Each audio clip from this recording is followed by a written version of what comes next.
નમસ્કાર. બ્રેક બાદ હું તૃપ્તિ કપૂરે માર્કેટ લેબમાં ફરી આપનું સ્વાગત કરું છું અને હવે માર્કેટની અપડેટ પર નજર કરી લઈએ. સપ્તાહનો પહેલો દિવસ છે અને ડેફિનેટલી આજે ફરી આપણને એક પ્રેશર અહીંયા આપણને જોવા મળી રહ્યું છે. કહી શકાય કે ફ્રાઇડેના પણ આ પ્રેશર જે આપણને જોવા મળ્યું આજે ફરી અહીંયા આપણને સસ્ટેન થતું જોવા મળી રહ્યું છે અને અત્યારે તમે જે સિચ્યુએશન જોઈ રહ્યા છો હરેક લેવલ્સ અપસાઇડના હવે જે એક સપોર્ટ લેવલ હતા અહીંયા આપણને રેઝિસ્ટન્સ બનતા જોવા મળી રહ્યા છે. નિફ્ટીના ફંડ પર નજર કરશું. અત્યારે ડે લોની આસપાસ છે 23,870ની આસપાસ અત્યારે આપણને નિફ્ટી 50 કારોબાર કરતી જોવા મળી રહી છે. લગભગ 1.25% એક દબાણ આપણે જોઈ રહ્યા છે. સેન્સેક્સના ફંડ પર નજર કરશું ત્યાં પણ સારું પ્રેશર અહીંયા આપણને જોવા મળી રહ્યું છે. બેંક નિફ્ટીના ફંડ પર નજર કરશું લગભગ 850 પોઈન્ટનું સારું દબાણ અહીંયા પણ આપણે જોઈ રહ્યા છે. ખાસ કરીને એનબીએફસી અને સરકારી બેંક્સનું એક દબાણ જે છે સૌથી વધુ એસબીઆઈએ મૂડ બગાડ્યો હતો ફ્રાઇડેના, જે આજે અહીંયા સસ્ટેન થતો જોવા મળી રહ્યો છે અને અત્યારે જે અપસાઇડના લેવલ હતા 55,000 જે સ્ટ્રોંગ સપોર્ટ લેવલ હતો અહીંયા બ્રેક થઈ ગયો છે અને અત્યારે તમે લેવલ્સ જોઈ રહ્યા છો કે 54,400ની આસપાસ અત્યારે આપણે બેંક નિફ્ટી કારોબાર કરતી જોવા મળી રહી છે. બીજી તરફ જો મિડ કેપની વાત કરશું, ફ્રાઇડેને આપણે જોયું કે આપણને ઓલ ટાઈમ હાઈ બનતા જોવા મળ્યા હતા, ત્યારબાદ એક પ્રેશર આવ્યું હતું અને હવે મિડ કેપ આ પ્રેશર અહીંયા આપણે કન્ટિન્યુ જોઈ રહ્યા છે. ત્યારે તમારા લેવલ્સ પર અગર જો નજર કરશું તો 61,300ના લેવલ્સની આસપાસ અત્યારે હવે મિડ કેપ કારોબાર કરતી જોવા મળી રહી છે. બીજી તરફ સ્મોલ કેપના ઇન્ડેક્સ પર નજર કરશું ત્યાં પણ સારું એવું દબાણ ઓવરઓલ અહીંયા આપણને જોવા મળી રહ્યું છે. એડવાન્સ ડિક્લાઇન રેશિયો પર નજર કરશું તો ડેફિનેટલી ડિક્લાઇન તરફના અહીંયા આપણને નંબર્સ ઘણા જ આપણને આવતા જોવા મળી રહ્યા છે. એટલે ત્યાં પણ એક સારું પ્રેશર અહીંયા આપણે જોઈ રહ્યા છે.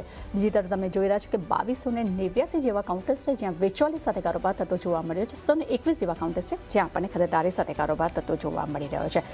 ઇન્ડિયા વિક્સ પર ખાસ નજર રહેશે. હવે અહીંયા 18ની ઉપર સસ્ટેન થઈ ગઈ છે અને આજના દિવસની અગર જો વાત કરશું તો અહીંયા આપણને લગભગ 10.5% ઉછાળો જોવા મળી રહ્યો છે. બ્રેન્ટ ક્રૂડ $100 આપણે ફ્રાઇડેના જોયું હતું $98-100ની આસપાસ હતું અને આજે આપણને $105ની આસપાસ ફરી અહીંયા આપણને ઉછાળો જોવા મળ્યો છે. તેનો સીધો ઇમ્પેક્ટ અહીંયા આપણે જોઈ રહ્યા છે. રૂપી ટર્મ પર નજર કરશો, રૂપિયો ફરી 95ની ઉપર ક્રોસ થઈ ગયો છે. એક સારું એવું સેલિંગ પ્રેશર અહીંયા માર્કેટને બનતું જોવા મળી રહ્યું છે અને ખાસ કરીને અગર જો સેક્ટર વાઇઝ વાત કરશું તો અત્યારે ફાર્માને છોડીને તમામ સેક્ટર આજે આપણને રેડ ઝોનમાં કારોબાર કરતા જોવા મળી રહ્યું છે. ફાર્મા એક એવું છે જે ડિફેન્સ તરીકે અત્યારે આપણને પોઝિટિવ ઝોનમાં કારોબાર કરતું જોવા મળી રહ્યું છે. પરંતુ હવે આપણી સાથે LKP સિક્યોરિટીઝના વત્સલ બુવા જોડાઈ ગયા છે. Good morning Vatsal.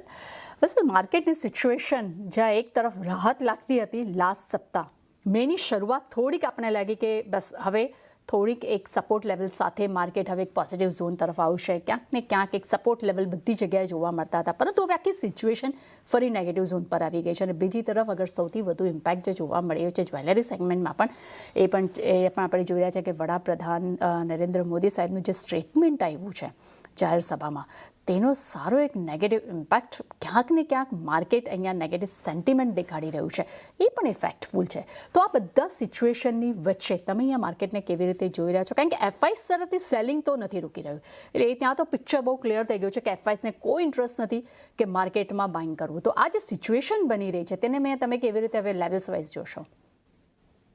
G first of all good morning તૃપ્તિજી. તો વાત કરીએ ઇન્ડિયન ઇક્વિટી માર્કેટની, નિફ્ટી ઇન્ડેક્સની, તો આજના સેશનમાં જોઈએ તો માર્કેટ માટે કોઈ પણ પોઝિટિવ ફેક્ટર છે નહીં કે આજે માર્કેટમાં આપણને રિકવરી જોવા મળી શકે એઝ એક્સપેક્ટેડ. કારણ કે આપ સવારથી જ તમે જુઓ તો નેગેટિવ ન્યૂઝ ફ્લો ચાલુ છે. ચાહે તમે ઈરાન અને યુએસના ફ્રન્ટથી જુઓ, તમે પીએમ મોદીની સ્પીચનું આજે એક પહેલું રિએક્શન, એ એક એડ ઓન ફર્સ્ટ રિએક્શન પણ આપણે કહી શકીએ માર્કેટમાં. તો તૃપ્તિજી, આજનું જે ક્લોઝિંગ છે કાફી ક્રુશિયલ રહેશે ટેકનિકલ ફેક્ટર પણ એક પ્લે આઉટ થયું. કારણ કે આજે ગેપ ડાઉન ઓપનિંગ સાથે જ તે નિફ્ટીએ પોતાની 50 ડેઝ ને 20 ડેઝ મૂવિંગ એવરેજની નીચે ઓપનિંગ આપ્યું. પાછું એકવાર એટેમ્પ્ટ થયું 20 ડેઝ ટેસ્ટ કરવાનું, પણ ત્યાં સસ્ટેન ન થઈ શક્યું ને ત્યાંથી જ એક પાછું આપણને સેલિંગ પ્રેશર જોવા મળ્યું. તો ઓવરઓલ આજ માટે તો સેન્ટિમેન્ટ નેગેટિવ રહી, એની પોસિબિલિટી પૂરેપૂરી છે. પણ મને લાગે છે કે આવતા 2 થી 3 સેશનમાં પણ આપણને સેન્ટિમેન્ટ થોડું નેગેટિવ રહેશે, બેરિશ સેન્ટિમેન્ટ રહી શકે એમ છે માર્કેટમાં. અત્યારે નિફ્ટી તેના સ્વિંગ લોના સપોર્ટ પાસે છે, તો 23,800નું એક સપોર્ટ છે, પણ આ પોસિબિલિટી કમ છે કે 23,800ના સપોર્ટને હોલ્ડ કરી શકે. તો આજનું ક્લોઝિંગ છે કાફી ક્રુશિયલ રહેશે. જો આજે નિફ્ટી 23,800ની નજીક પણ ક્લોઝિંગ આપશે તો ચાન્સીસ છે કે ફોલોઅપ મૂવમાં એ સપોર્ટ તૂટી જાય. તો ઓવરઓલ સેન્ટિમેન્ટ થોડું 2 થી 3 સેશન માટે નેગેટિવ રહેશે. જ્યાં સુધી 24,100ના લેવલ્સ પાછા રિક્લેમ નથી થતા ત્યાં સુધી મને લાગે છે કોશિયસ સ્ટાન્સ રાખવું જોઈએ, સેલ ઓન રાઇઝની સ્ટ્રેટેજી અપ્રોચ રાખવું જોઈએ શોર્ટ ટર્મ માટે. તો લેવલ્સ જે ઇમ્પોર્ટન્ટ જોવાના રહેશે 23,800 ની એક સપોર્ટની જેમ જોવાનું રહેશે. ઇમિડિયેટ રેઝિસ્ટન્સ કે હર્ડલની વાત કરીએ તો 24,000 થી 24,050 આ એક હર્ડલની જેમ કામ કરી શકે છે. પોઝિશનલ હર્ડલની વાત કરીએ તો 24,300 350 એક પોઝિશનલ હર્ડલની જેમ કામ કરી શકે છે. અને જો 23,800 નો સપોર્ટ તૂટે છે તો આપણે 23,400 સુધીના પણ લેવલ્સ જોવા મળી શકે એમ છે. એ તો ખાસ કરીને અગર જો નિફ્ટીની વાત કરશું તો ડેફિનેટલી સર તરફથી જે આપણને લેવલ્સ મળી રહ્યા છે જે અત્યાર સુધી સપોર્ટ લેવલ બન્યા હતા એ હવે બધા જ લેવલ્સ આપણને રેઝિસ્ટન્સ તરીકે બનતા જોવા મળ્યા છે. લોંગ રેઝિસ્ટન્સની વાત કરશું તો 24,300, ત્યારબાદ 24,050 અને 24,000નું જે લેવલ છે અહીંયા હવે સ્ટ્રોંગ રેઝિસ્ટન્સ તરીકે બનતું જોવા મળ્યું છે. અને ડેફિનેટલી આજના ક્લોઝિંગ પર તો ખાસ માર્કેટની નજર બનતી જોવા મળશે જ. પરંતુ સરજી બીજી તરફ અગર જો વાત કરશું ફ્રાઇડેના પણ આપણે જોયા કે SBIના રિઝલ્ટને લઈને ઘણી જ એક્સપેક્ટેશન હતી અને એને એક સારું પ્રેશર જે છે અહીંયા આપણને જોવા મળ્યું છે. ખાસ કરીને SBIમાં આપણે જોઈએ છે કે માર્જિન અને NPS જે વધ્યા છે તેનો સીધો ઇમ્પેક્ટ જોવા મળે છે. અને આજના દિવસની જો વાત કરશું તો કમ્પેરેટિવલી જે ગેપ અપ આપણને જોવા મળ્યું છે, ગેપ ડાઉન, આ ખૂબ જ એક કહી શકાય કે ખૂબ જ એક નેગેટિવ ફેક્ટર દેખાડી રહ્યો છે અને સીધો ઇમ્પેક્ટ આપણને પૂરા જ સેક્ટર્સ પર જોવા મળી રહ્યો છે. તો ખાસ કરીને અહીંયા SBI પર હવે તમારી નજર કેવી બની રહી છે? આમ પણ ઘણા સમયથી આપણે જોઈ રહ્યા હતા કે 1,030 એક સ્ટ્રોંગ રેઝિસ્ટન્સ હતું, પણ હવે તો બધું આખું પિક્ચર જ ફરી ગયું છે હવે અહીંયા. SBI ને જો ચાર્ટ ઉપર જો તો SBI એ એક બધી જ જે શોર્ટ ટર્મ, મિડ ટર્મ અને લોંગ ટર્મ જે ક્રુશિયલ મૂવિંગ છે 20 ડેઝ, 50 ડેઝ અને 100 ડેઝ મૂવિંગ એવરેજ, એની નીચે 3 જ સેશનમાં આપણને એની નીચે આપણને ક્લોઝિંગ જોવા મળ્યું છે. પ્રીવિયસ સેશનની વાત કરીએ તો ત્યાં જ મારા ખ્યાલથી એક આપણને સારું એવું સેન્ટિમેન્ટ ચેન્જ થતું જોવા મળ્યું છે. ચાર્ટ પર વાત કરીએ તો એક લોઅર ટોપ બનતું દેખાઈ રહ્યું છે. ફિલહાલ વાત કરીએ તો નજીકનો એક સપોર્ટ 960માં 200 days moving average as well as swing low નો એક સપોર્ટ છે. તો જો આજે 960 ની નીચે ક્લોઝિંગ આપે છે તો મને લાગે છે કે સેન્ટિમેન્ટ વધારે બગડી શકે એમ છે અને સ્ટોક 900 સુધી પણ જઈ શકે એમ છે. તો ફિલહાલ તો મને જે SBI નો ચાર્ટ સ્ટ્રક્ચર છે હિસાબથી એક બેરિશ વ્યૂ પોઈન્ટ બને છે. મે બી આપણને સપોર્ટથી થોડો બાઉન્સ જોવા મળે, પણ ઓવરઓલ સ્ટોકમાં એક બુલિશ વ્યૂ પોઈન્ટ રાખીને ત્યારે જ ચલાય જ્યારે સ્ટોક 1,050 ની ઉપર પાછો ક્લોઝિંગ દે. ત્યાં સુધી મને લાગે છે કે હાયર લેવલ્સ પર આપણને સેલિંગ પ્રેશર જોવા મળી શકે એમ છે. સપોર્ટની વાત કરીએ તો 200 ડેઝનો સપોર્ટ છે 960 ઉપર, અને સ્ટોક એ જો તોડે છે તો આપણને 900ના લેવલ્સ પણ જોવા મળી શકે એમ છે. તો 960નો એક સપોર્ટ લેવલ છે, અગર જો એને બ્રેક કરશે તો તમને 900 સુધીના લેવલ્સ પણ જોવા મળી શકે છે. પરંતુ અધર સાઇડથી એક સારું પ્રેશર જોવા મળી રહ્યું છે. સરજી, આપણે જે બેન્કિંગની જ વાત કરી છે, સાથે સાથે આજે આપણે જોયું છે કે બેંક ઓફ બરોડા અને બેંક ઓફ ઇન્ડિયાના પણ પરિણામ આવ્યા છે. પરંતુ ખાસ કરીને બેંક ઓફ ઇન્ડિયા અહીંયા મારા પર મારી નજરમાં જોવા મળી રહ્યું છે, કારણ કે અત્યારે આપણે જોઈએ છીએ કે મિડકેપના ટોપ ગેનરમાં અહીંયા આપણને જોવા મળે છે. ખૂબ જ શાનદાર પરફોર્મન્સ દેખાડી રહ્યું છે. બેંક ઓફ બરોડાના પણ ડેફિનેટલી સારા પરિણામ આવ્યા છે, તેનો એક પોઝિટિવ ઇમ્પેક્ટ અહીંયા આપણે જોઈ રહ્યા છે. તો આ બે કાઉન્ટર્સ પર તમારું કેવું નજર બની રહી છે? કારણ કે ખાસ કરીને સરકારી બેંક્સમાં આ બે કાઉન્ટર જે ગ્રીન ઝોનમાં છે અત્યારે. જો બેંક ઓફ ઇન્ડિયાના જો એક બ્રોડર ચાર્ટ સ્ટ્રક્ચરની વાત કરું તો હજી પણ સ્ટોક છે એક ડાઉન ટ્રેન્ડમાં જ છે અને સ્ટોક ફિલહાલ તો એક કોન્સોલિડેશન રેન્જમાં જ ટ્રેડ કરી રહ્યો છે. હાલાકી આજના સેશનમાં આપણને એક અપસર્જ ઓપ્ટિક્સ દેખાઈ રહી છે. સ્ટોકમાં એક સારી એવી ન્યૂઝ ડ્રીવન ઇમ્પેક્ટ પણ દેખાઈ રહી છે. પણ સ્ટોકમાં એક બુલિશ વ્યૂ પોઈન્ટ રાખીને ત્યારે જ ચાલી શકાય, એક રિવર્સલનો વ્યૂ પોઈન્ટ રાખીને ત્યારે જ ચાલી શકાય જ્યારે સ્ટોક ક્લોઝિંગ આપણને એક સ્ટ્રોંગ ક્લોઝિંગ આપે છે અબાઉ ધ લેવલ ઓફ 155. ત્યાં સુધી મને લાગે છે કે સ્ટોક એક રેન્જમાં આપણને ટ્રેડ કરતા જોવા મળી શકે. ફિલહાલ જો સ્ટોકનો એક ઇમિડિયેટ રેઝિસ્ટન્સની વાત કરીએ તો 147નો એક રેઝિસ્ટન્સ છે જેને સ્ટોક ટેસ્ટ કરી શકે એમ છે આજના સેશનમાં. અને સપોર્ટની વાત કરીએ તો 138 થી 140 આ એક બહુ જ સારો એવો સપોર્ટ ઝોનની જેમ કામ કરી શકે એમ છે. તો પણ એક મેં તમને કીધું એમ લાંબી તેજી આપણને ત્યારે જ જોવા મળશે જ્યારે સ્ટોક 155ના લેવલની ઉપર ક્લોઝિંગ આપે છે. તો ફિલહાલ મને એક બ્રોડર ટર્મમાં એક મિડ ટર્મમાં એક રેન્જ લાગે છે બિટવીન 140 એન્ડ 155.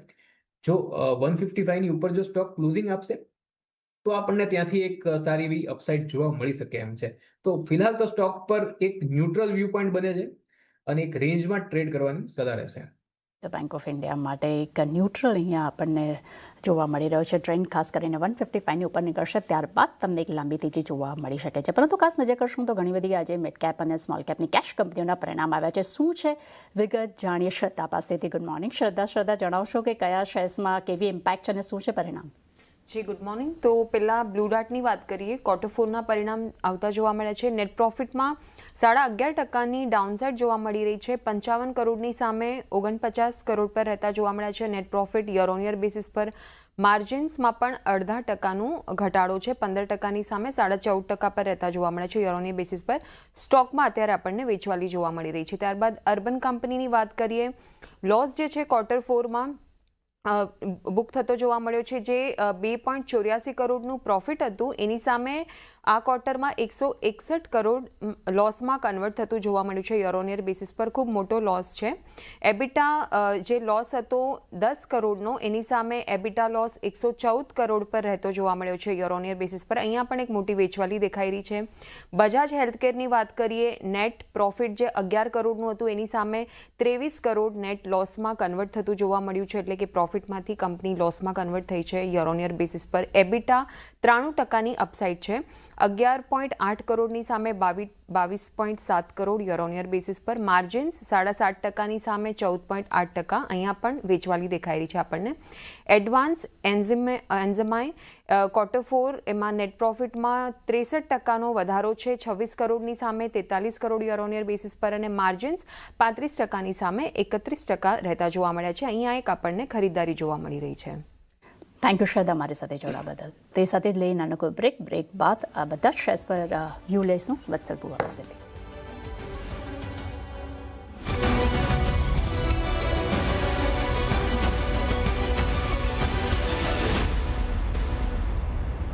બ્રેક બાદ ફરી આપનું સ્વાગત છે. વત્સલ બુવા આપણી સાથે જોડાયેલા છે. વત્સલ, ખાસ કરીને બ્લુ ડાર્ટ પર મારી નજર બની રહી છે. ડેફિનેટલી આજે એક સારું પ્રેશર છે, જેનું મેઇન કારણ મેં અત્યારે જોઈ રહી હતી રિઝલ્ટ પર, તો ખાસ કરીને કંપનીની જે બોરોઈંગ જે છે તે કમ્પેરેટિવલી ખૂબ જ વધી છે. ઓલમોસ્ટ અહીંયા આપણે જોઈ રહ્યા છે કે 8142 કરોડ થઈ છે. ડેફિનેટલી પરિણામ તો ખરાબ આવ્યા છે, પરંતુ સામે કેશ ફ્લો થોડો ઘટ્યો છે, બોરોઈંગ વધી છે, તેનો પણ એક નેગેટિવ ઇમ્પેક્ટ અહીંયા આપણને ઓવરઓલ જોવા મળી રહ્યો છે. યરલી પરફોર્મન્સ પણ ખૂબ જ નેગેટિવ રહ્યા છે. લગભગ 21% નેગેટિવ ઇમ્પેક્ટ આપણે ઓવરઓલ જોઈ રહ્યા છે. તો આ લેવલ્સ ઉપર હવે અહીંયા જો કોઈની પાસે પોઝિશન હોય તો અહીંયા શું કરવું જોઈએ હવે? જી, જો બ્લુ ડાર્ટના ચાર્ટની વાત કરું તો ઓવરઓલ તો એક ડાઉન ટ્રેન્ડ વચ્ચે આપણને બ્લુ ડાર્ટમાં એક પુલબેક રેલી જોવા મળી હતી 4650ના લેવલ ઉપરથી. અને રિઝલ્ટના કારણે આજે આપણને એક ન્યૂઝ ડ્રીવન કોન્સોલિડેશન બ્રેકડાઉન, જે અપવર્ડ્સ કોન્સોલિડેશન હતું એનું બ્રેકડાઉન જોવા મળી રહ્યું છે. અને સ્ટોક એ સાથે બધી એની જે ક્રુશિયલ મૂવિંગ એવરેજ છે, શોર્ટ ટર્મ, મિડ ટર્મ ને લોંગ ટર્મ, એની નીચે સ્ટોક ટ્રેડ કરે છે. હાલાકી સ્ટોકનો એક સપોર્ટ બની રહ્યો છે 5150 થી 5200માં. જો સ્ટોક 5150ના લેવલ્સને તોડે છે તો પછી મને લાગે છે કે સ્ટોકને, જેની પાસે હોલ્ડિંગ છે એને સ્ટોકને એક્ઝિટ લેવું જોઈએ, કારણ કે પછી આમાં જે ડાઉન ટ્રેન્ડ હતો એનું કન્ટિન્યુએશન પેટર્ન બની જશે અને એ ડાઉન ટ્રેન્ડ આપણને કન્ટિન્યુએશન આપણને થતી દેખાઈ શકે છે. અને સ્ટોક આપણને 4650 જેનો એક લો છે તેને ટેસ્ટ કરતો આપણને જોવા મળી શકે છે. તો 4150ને એક ઇમ્પોર્ટન્ટ લેવલ તરીકે તમે મોનિટર કરો. જો એ તોડે છે તો પછી એકવાર એક્ઝિટ લઈ લો. કે તો સર તરફથી જે લેવલ્સ આપણને મળી રહ્યા છે એને ખાસ અહીંયા ધ્યાનમાં રાખવાના રહેશે. અગર જો લેવલ્સ તૂટ્યા તો તમને નીચે 4650 સુધીના લેવલ્સ પણ તમને જોવા મળી શકે છે. એટલે ખાસ કરીને થોડોક એક નેગેટિવ અહીંયા આપણને ફેક્ટર જોવા મળી રહ્યું છે. બીજી તરફ અર્બન કંપની પણ વાત કરશું તો ડેફિનેટલી કંપની ખોટમાં આવી છે. પરફોર્મન્સ વાઇઝ વાત કરું તો કન્ટિન્યુ લાસ્ટ 1 મહિનાથી આપણે નેગેટિવ ટ્રેન્ડ જોઈ રહ્યા છે. હું અત્યારે બધા ચાર્ટ જોઈ રહી હતી સરજી. અગર હું 6 મહિનાનો ચાર્ટ જોઉં છું ત્યાં પણ નેગેટિવિટી છે. ઓવરઓલ અહીંયા પ્રોબ્લેમ એ થઈ રહ્યો છે કે ફંડામેન્ટલી અગર જો આપણે નજર કરશું તો કંપનીનું આરઓઈ જે છે તે -12% પર આવી ગયું છે. એટલે ક્યાંક ને ક્યાંક અહીંયા ફંડામેન્ટલી પણ સારું આપણને નેગેટિવ ઝોન તરફ જોવા મળ્યું છે અને રિઝલ્ટ પણ ખરાબ આવી રહ્યા છે. તો અહીંયા ધ્યાન કેવું બની રહ્યું છે હવે ટેકનિકલી? જી, ટેકનિકલી હું વાત કરું તો અર્બન કંપનીમાં એક રાઉન્ડિંગ બોટમનું સ્ટોકે બ્રેકઆઉટ આપ્યું હતું. એક બુલિશ રિવર્સલ પેટર્ન છે જેનું ફેલિયર થતું આપણને જોવા મળી રહ્યું છે. અને એ સાથે તે સ્ટોકમાં જે એક પોઝિટિવિટી દેખાતી હતી એ કમ્પ્લીટ એનું ફેલિયર જોવા મળી રહ્યું છે આપણને. તો મારા ખ્યાલથી જો સ્ટોક 122ના લેવલને તોડે છે તો પાછો સ્ટોક 100ના લેવલ્સ પણ આપણને 190ના લેવલ્સ પણ આપણને જોવા મળી શકે એમ છે. તો 122નો કાફી ક્રુશિયલ લેવલ્સ રહેશે, કારણ કે અહીંયા સ્ટોકની ક્રુશિયલ 200 ડેઝ ને 100 ડેઝ મૂવિંગ એવરેજ છે. તો એ કાફી ક્રુશિયલ લેવલ રહેશે. સ્ટોકમાં વ્યૂ પોઈન્ટ નેગેટિવ બને છે, બેરિશ વ્યૂ પોઈન્ટ બને છે. 122નો થોડો સપોર્ટ છે તો ત્યાંથી આપણને બાઉન્સ જોવા મળશે. બેરિશ વ્યૂ પોઈન્ટ એટલે બને છે કારણ કે જે બુલિશ પેટર્ન બનતી હતી એનું કમ્પ્લીટ ફેલિયર આપણને જોવા મળી રહ્યું છે, બ્રેકડાઉન જોવા મળી રહ્યું છે ઓન ધ અધર સાઇડ. એટલે વ્યૂ પોઈન્ટ બેરિશ બને છે. જેની પાસે છે એમને સેલ ઓન રાઇઝ કરવું જોઈએ. જો એમને 122 થી કોઈ પણ ઉછાળો મળતો હોય સ્ટોકમાં ટુવર્ડ્સ 126, 128, 130, તો ત્યાં એકવાર એક્ઝિટ લેવી જોઈએ. તો વ્યૂ પોઈન્ટ બેરિશ બની રહ્યો છે. 122 નો સપોર્ટ છે. ઉપર જો ઉછાળો આવે છે 122 થી, તો આપણને 130 ના મેક્સિમમ લેવલ્સ જોવા મળી શકે છે. ઓકે, તો અહીંયા બેરિસ ટ્રેન્ડ અહીંયા આપણને કન્ટિન્યુ જોવા મળી રહ્યો છે. સરજી, અગર જો આજની વાત કરીએ તો ડેફિનેટલી સૌથી મોટી જે હેડલાઇન્સ બની છે કે આપણે પીએમ મોદી સર તરફથી જે નિવેદન આવ્યું કે તમારી પાસે અગર જરૂરત નથી તો તમે સોનું ના ખરીદો. આ જે સ્ટેટમેન્ટ આવ્યું એના બાદ ખાસ કરીને ટાઇટન કંપનીના મેનેજમેન્ટ તરફથી પણ સ્ટેટમેન્ટ આવ્યું છે અને તેમને આ સેન્ટેન્સે તેમને વધાવ્યું છે અને તેમને આ વસ્તુને તેમને પણ પ્રભાવિત કરી રહ્યા છે. તો ડેફિનેટલી આજના દિવસની અગર જો આપણે વાત પણ કરશું તો ઓલમોસ્ટ બધી જ જ્વેલરી કંપનીઓ ઓલમોસ્ટ અત્યારે આપણે જે સારા એવા પ્રેશરમાં છે. સેન્કો ગોલ્ડ પર નજર કરશો, ત્યાં પણ લગભગ 10 થી 12% દબાણ છે.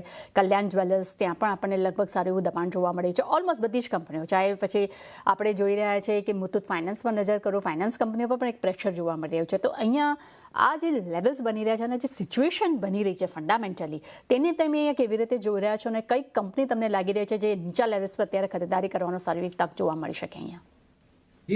જો હું ટાઇટનની વાત કરીશ, ટાઇટન મને સારું લાગી રહ્યું છે. કારણ કે ટાઇટનની વાત કરીએ તો ટાઇટને આ ન્યૂઝ પછી પણ આપણને લોઅર લેવલ્સથી થોડી બાઇંગ જોવા મળી છે. ઓફકોર્સ ન્યૂઝ ડ્રીવન ઇવેન્ટને લીધે આપણને સેલિંગ પ્રેશર, ન્યૂઝ એક સેન્ટિમેન્ટ થોડું નેગેટિવ થતું દેખાઈ રહ્યું હતું સવારમાં. પણ સ્ટોકમાં એમની જે 100 ડેઝ મૂવિંગ એવરેજ છે ત્યાંથી આપણને સ્ટોકમાં બાઇંગ જોવા મળ્યું છે, એઝ વેલ એઝ જે બ્રેકઆઉટ લેવલ છે ત્યાંથી આપણને બાઇંગ જોવા મળ્યું છે.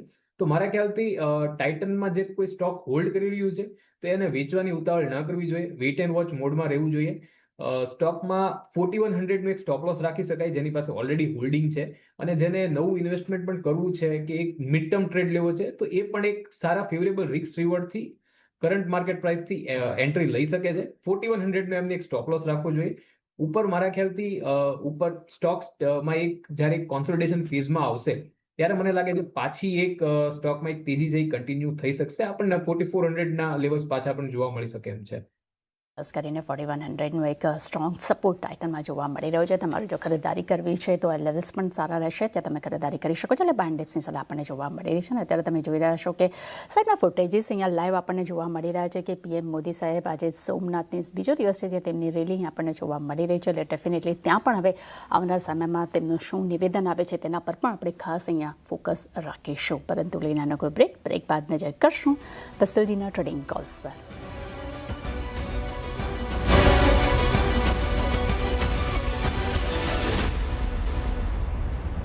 બ્રેક બાદ ફરી આપનું સ્વાગત છે અને વત્સલ ભુવા આપણી સાથે જોડાયેલા છે. સમય થયો છે ટ્રેડિંગ કોલ્સ જાણવાનો. સરજી, જણાવશો કે આજે તમારા રડામાં કયા ટ્રેડિંગ કોલ્સ છે? સૌથી પહેલા તો મને એક સેક્ટર છે જે ઓવરઓલ સેક્ટર સારું લાગે છે, એ છે નિફ્ટી ફાર્મા. ફાર્મા મને સેક્ટર સારું લાગે છે, તો મારા બે જે કોલ હશે ફાર્મામાંથી હશે. પહેલો છે પીપીએલ ફાર્મા. તો પીપીએલ ફાર્માના ચાર્ટ સ્ટ્રક્ચરની વાત કરીએ તો આપણને પાછલા સેશનમાં એક સારું કપ એન્ડ હેન્ડલનું બ્રેકઆઉટ જોવા મળ્યું છે. પછી બ્રેકઆઉટ ફોલો અપ બાઇંગ પણ આજના સેશનમાં આપણને જોવા મળ્યું છે કાલના સેશનના કોન્સોલિડેશન પછી. તો પીપીએલ ફાર્મા મને સારું લાગે છે. 187 થી 184 ની એક રેન્જમાં આપ લઈ શકો છો. આ એક મિડ ટર્મ કોલ રહેશે. 176 નો એક સ્ટોપ લોસ રાખી શકો છો. અને ઉપર જે હું ટાર્ગેટ એક્સપેક્ટ કરું છું એ 208 ના ટાર્ગેટ આપણે એક્સપેક્ટ કરીને ચાલી શકીએ છીએ. બીજું જે એક સ્ટોક છે જેનું એક સારું એવું હાયર ટોપ હાયર બોટમ ફોર્મેશન સાથે આપણને એક અપટ્રેન્ડ જોવા મળ્યો છે અને એનું પણ આપણને બ્રેકઆઉટ જોવા મળ્યું છે, એ છે ઓરો ફાર્મા. તો ઓરો ફાર્માને કરંટ લેવલ્સથી હું રેન્જ આપું છું 1480 થી 1495 ની એક રેન્જમાં તમે બાય કરી શકો છો. 1420 નો એક સ્ટોપ લોસ રાખવાનો રહેશે. ઉપર 1600 નું ટાર્ગેટ એક્સપેક્ટ કરીને આપણે ઓરો ફાર્મામાં ચાલી શકીએ છીએ. ત્રીજો એક સ્ટોક રહેશે રેડિકો ખેતાન. તો આ સ્ટોકમાં મને ચાર્ટ મલ્ટી ટાઈમ ફ્રેમ પર સ્ટોકમાં એક બુલિશ ચાર્ટ સ્ટ્રક્ચર છે. તો સ્ટોકમાં અને જે હિડન ડાયવર્જન્સ બની રહ્યું છે ઇન્ડિકેટ કરે છે કે સ્ટોકમાં તેજી જારી રહી શકે એમ છે. તો કરંટ લેવલ્સથી બાય કરી શકો છો. 3380 નો એક સ્ટોપ લોસ રાખવાનો છે. ઉપર જે હું ટાર્ગેટ એક્સપેક્ટ કરું છું એ આપણને 3700 સુધીના આપણને ટાર્ગેટ જોવા મળી શકે એમ છે. તો with favourable risk two reward Radico Khaitan, PPL pharma અને ઓરો ફાર્મા, મને આ ત્રણ સ્ટોક સારા લાગે છે તેજી માટે. ઓકે, તો ખાસ કરીને વત્સલજી તરફથી આપણને 3 ટ્રેડિંગ કોલ્સ જોવા મળી રહ્યું છે. પહેલું છે પિરામલ ફાર્મા 176નો સ્ટોપ લોસ સાથે તમે અહીંયા પોઝિશન બાય કરી શકો છો 208ના ટાર્ગેટ. સેકન્ડ છે ઓરોબિંદો ફાર્મા 1600ના ટાર્ગેટ નીચે સ્ટોપ લોસ 1420 રાખવાની સલાહ છે. અને ત્રીજું કાઉન્ટર જે પસંદ આવી રહ્યું છે તેમને છે રેડિકો ખેતાન 3380ના સ્ટોપ લોસ સાથે અપસાઇડ 3700ના ટાર્ગેટ અહીંયા આપણને જોવા મળી રહ્યા છે.